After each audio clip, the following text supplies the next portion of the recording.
Meus amores, mais uma resenha de química sobre teoria atômica.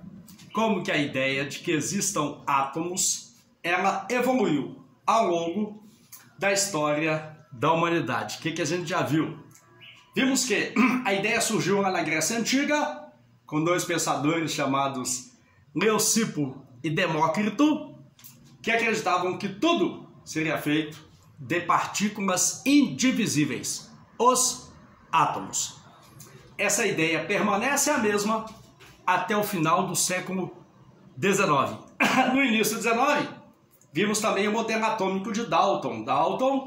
John Dalton, o inglês, é quem traz essa ideia para o mundo da química, de que tudo é feito de partículas indivisíveis. No final do século XIX, um também inglês chamado John Joseph Thomson vai descobrir a relação que existe entre a carga e a massa do elétron. Quando estudarmos eletromagnetismo, eu vou te mostrar os cálculos feitos por Thomson que levaram-nos a descobrir o próton e o elétron, as partículas subatômicas. Por enquanto, eu gostaria que você só entendesse uma partezinha do experimento encaminhado por Thomson no final do século XIX. Qual foi o experimento? Thomson e um cara chamado Crookes elaboraram o seguinte experimento. Pega uma ampola de vidro, indo direto ao ponto, e liga essa ampola de vidro aos dois polos de uma bateria. Um dia vocês verão comigo por que numa bateria a barrinha pequena representa o polo negativo, a barrinha grande o polo positivo. É o que nós chamamos e chamaremos em eletroquímica de cátodo. Eu não posso falar ainda por que chama cátodo, e anodo, ou cátodo e ânodo de uma bateria. Uma ampola de vidro presa aos dois polos de uma bateria. O que Thomson observou? Evacuando a ampola. O que é evacuar a ampola? Tira o ar daqui de dentro. Tirando o ar, supondo que aqui eu tenha uma situação quase de vácuo perfeito, sugou todo o ar que estava lá dentro. Thomson observa o aparecimento dentro dessa ampola de um fenômeno luminoso, uma luz amarelo esverdeada. Suposição de Thomson: devem estar saindo do cátodo da bateria aquilo que ele chama de raios catódicos. Esses tais raios catódicos viajam através do vácuo, colidem com o vidro, provocando esse fenômeno luminoso. Ideia de Thomson: como mostrar que esses raios catódicos são feitos de partículas? Thomson tem a brilhante ideia de colocar dentro da ampola um anteparo, poderia ser até uma microventoinha, ventiladorzinho, que quando os raios catódicos batessem no anteparo, o anteparo poderia girar. Isso se os raios catódicos fossem feitos de partículas. Esta é a primeira vez que alguém prova que a eletricidade é corpuscular. Essas partículas da eletricidade nós chamamos de elétrons.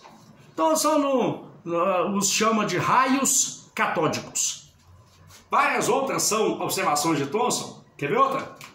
Se eu colocar todo esse experimento entre os polos de um campo elétrico, placa com excesso de carga negativa, placa com excesso de carga positiva, Thomson também observa que os raios catódicos, eles sofrem um desvio em relação à placa que tenha excesso de carga positiva, evidenciando que os raios catódicos têm carga elétrica negativa. Então são quem vai descobrir o elétron. Eu só não posso ainda lhe mostrar os cálculos feitos por Thomson.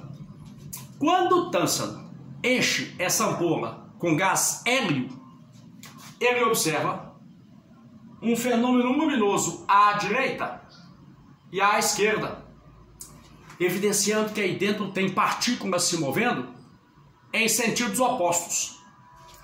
O que se move no sentido oposto, nós veremos ainda.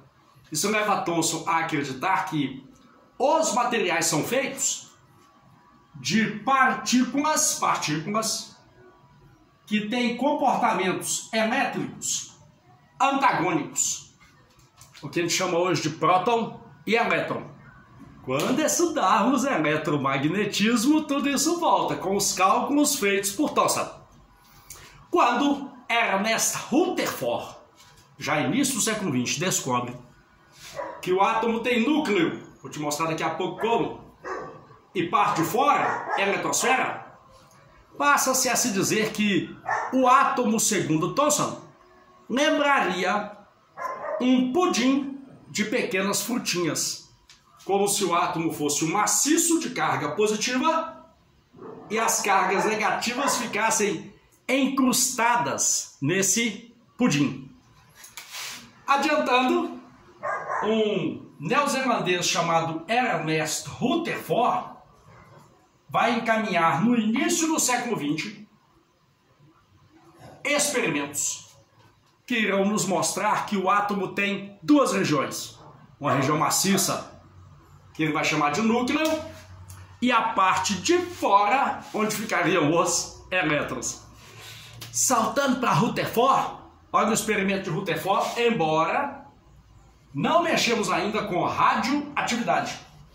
Só quando estudarmos radioatividade é que você verá melhor o experimento de Rutherford, que foi o seguinte, já início do século XX. Rutherford bombardeou uma lâmina de ouro, uma chapa de ouro bem fina, com um emissor de radiação.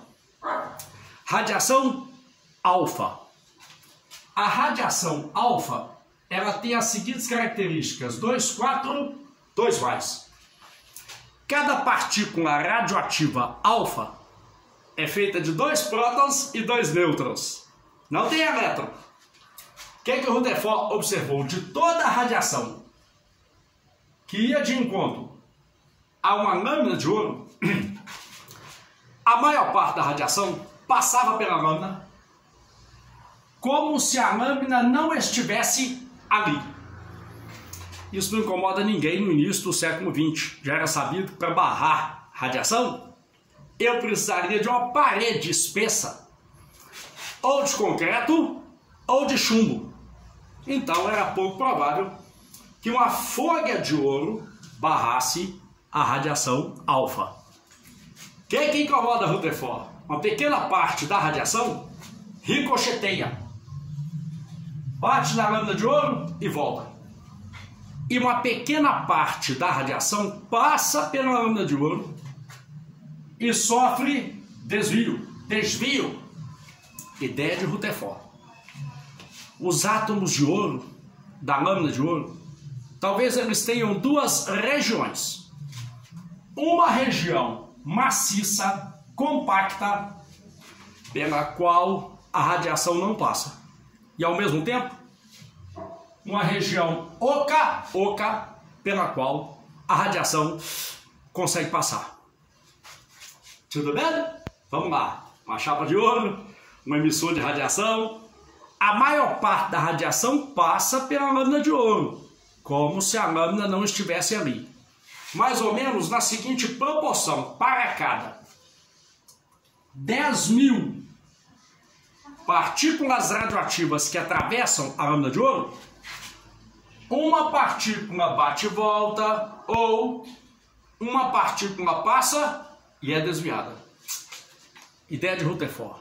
O átomo deve ter uma região maciça, pela qual a radiação não passa, e uma região oca, pela qual a radiação consegue passar. Vejamos.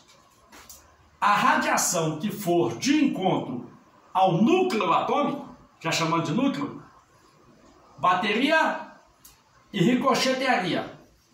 A radiação que passasse pela região vazia passaria sem sofrer desvio algum. Rutherford chega até a prever que essa região vazia, eletrosfera, seria aproximadamente 10.000 vezes maior que o núcleo atômico. Conseguiu ver o 10.000? Porque para cada 10.000 partículas radioativas que atravessam a lâmina de ouro, apenas uma é desviada do seu trajeto.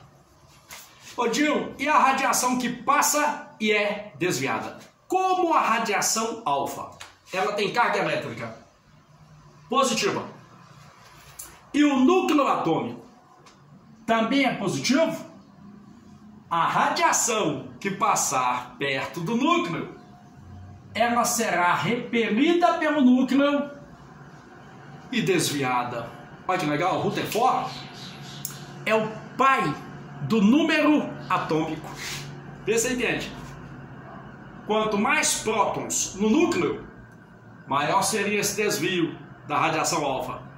Um dia relacionaremos isso com o cálculo para eu te mostrar como relacionar o desvio da radiação alfa, que atravessa uma chapa de metal, com o número de prótons, a carga nuclear efetiva que o átomo tem.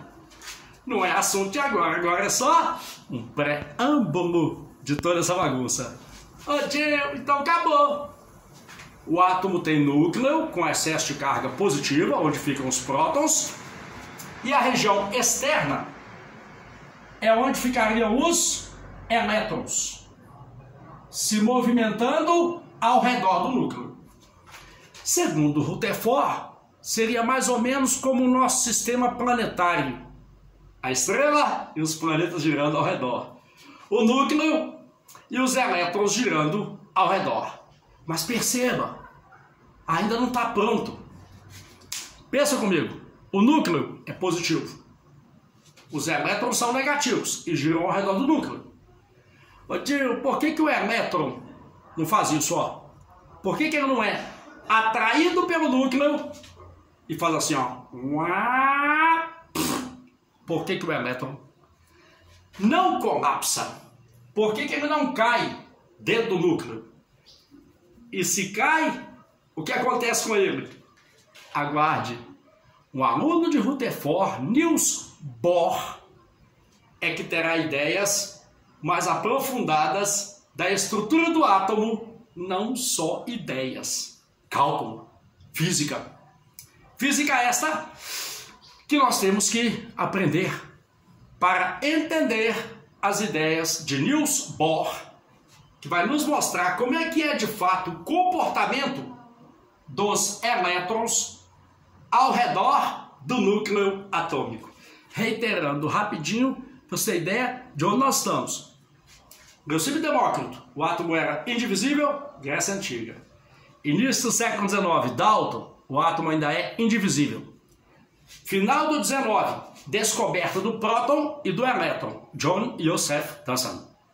Início do século XX, Ernest Rutherford, principal contribuição de Rutherford, a descoberta de que o átomo tem núcleo e, por conseguinte, a região externa, que é chamada de eletrosfera.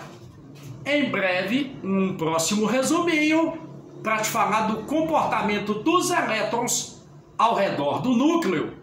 Ideias de Niels Bohr. Um abraço, até a próxima resenha.